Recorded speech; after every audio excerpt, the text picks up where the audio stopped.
Assalamualaikum warahmatullahi wabarakatuh. Selamat pagi Pak Mumu dan Bu Lili, serta teman-teman sekalian. Perkenalkan, kami dari kelompok 14 pada mata kuliah Psikologi Belajar Orang Dewasa akan mempresentasikan materi mengenai motivasi belajar. Anggota kelompok kami terdiri dari yang pertama, saya sendiri Puput Dia Lestari dengan NIM 12014200053. Kemudian ada Azhara Putri Jovanda dengan NIM 12014200067. Dan selanjutnya ada Dinda Dwi Arista dengan NIM 12014200075.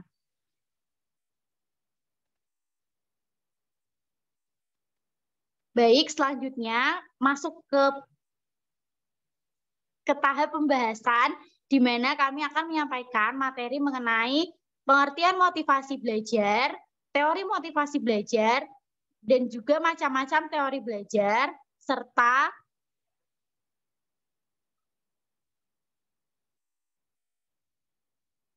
fungsi motivasi belajar, dan juga yang terakhir teknik-teknik motivasi dalam pembelajaran. Baik, selanjutnya kita masuk ke materi pertama yaitu pengertian motivasi belajar. Motivasi belajar merupakan seseorang yang akan berhasil dalam belajar. Kalau pada dirinya sendiri ada keinginan untuk belajar, inilah prinsip dan hukum pertama dalam kegiatan pendidikan dan pengajaran. Keinginan atau dorongan untuk belajar inilah yang disebut dengan motivasi. Selanjutnya,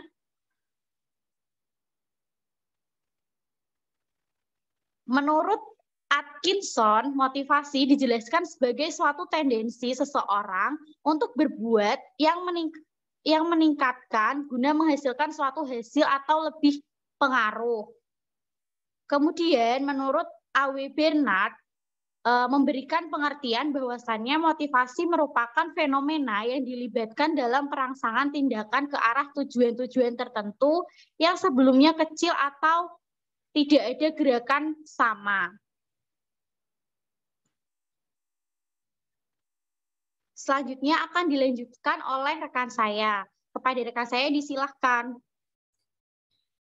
Baik, terima kasih. Saya akan menjelaskan teori motivasi belajar.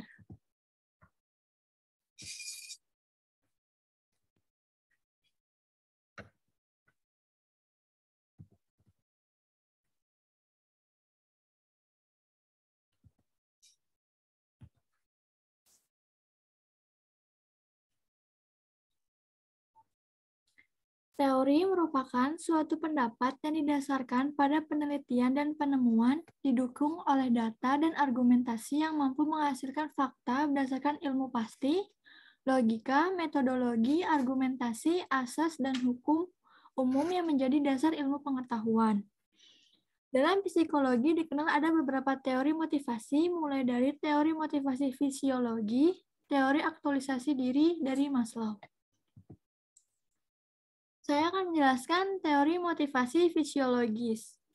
Teori ini dikembangkan oleh Morgan dengan sebutan Central Motive States atau CMS, atau keadaan motif sentral. Teori ini bertumpu pada proses fisiologis yang dipandang sebagai dasar dari perilaku manusia atau pusat dari semua kegiatan manusia. Yang kedua, teori motivasi aktualisasi diri dari Maslow. Menurut Abraham Maslow, psikologi humanis yang berpendapat bahwa manusia dapat bekerja ke arah kehidupan yang lebih baik. Maslow mengemukakan adanya 5 tingkatan kebutuhan pokok manusia, yaitu kebutuhan fisiologis, kebutuhan rasa aman dan perlindungan, kebutuhan sosial, kebutuhan akan penghargaan, serta kebutuhan akan aktualisasi diri. Selanjutnya, saya akan menjelaskan macam-macam motivasi belajar. Macam-macam motivasi belajar dilihat dari dasar pembentukannya, yaitu terdapat 2 macam. Yang pertama, motif-motif bawaan. Motif bawaan ini dibawa sejak lahir, jadi motivasi sudah ada tanpa dipelajari, seperti makan dan minum. Yang kedua, motif-motif yang dipelajari. Motif ini timbul karena dipelajari. Contohnya adalah dorongan untuk mempelajari ilmu pengetahuan.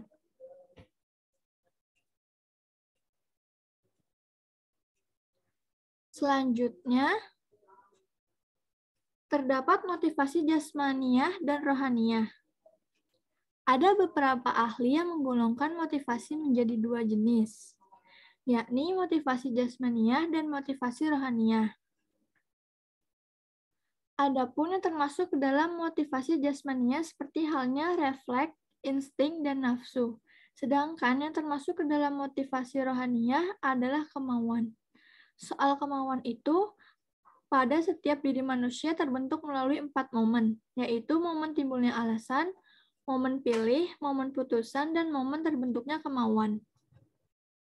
Selanjutnya, terdapat motivasi intrinsik dan ekstrinsik. Motivasi intrinsik adalah motif-motif yang menjadi aktif atau berfungsi tidak perlu dirangsang dari luar, karena dalam diri setiap individu sudah ada dorongan untuk melakukan sesuatu. Misalnya saja seseorang yang senang membaca, menyanyi, serta menggambar. Tanpa adanya orang yang mendorong atau menyuruhnya pun ia rajin mencari buku-buku untuk dibaca, mendengarkan lagu untuk dinyanyikan, dan menorehkan tinta dalam buku gambar. Yang kedua, motivasi ekstrinsik. Motivasi ekstrinsik adalah motif-motif yang aktif dan berfungsi jika sudah ada rangsangan dari luar. Sebagai contoh, seseorang akan mau belajar dan hanya jika dia mengetahui bahwa besok akan diselenggarakan ujian atau ulangan harian, dan dia mengharapkan mendapatkan nilai yang baik. Selanjutnya akan dijelaskan oleh rekan saya. Terima kasih. Materi selanjutnya yaitu fungsi motivasi belajar. Yang pertama,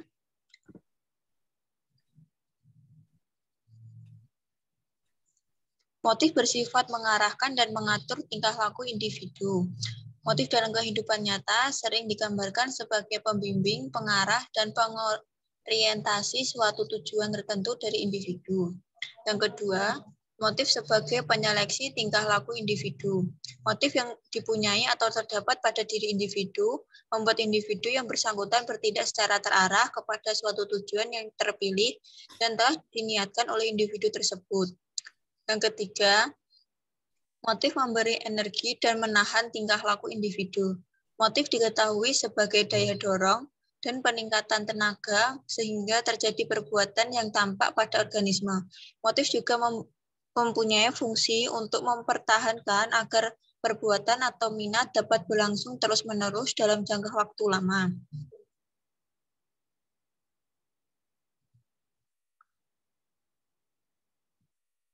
Next.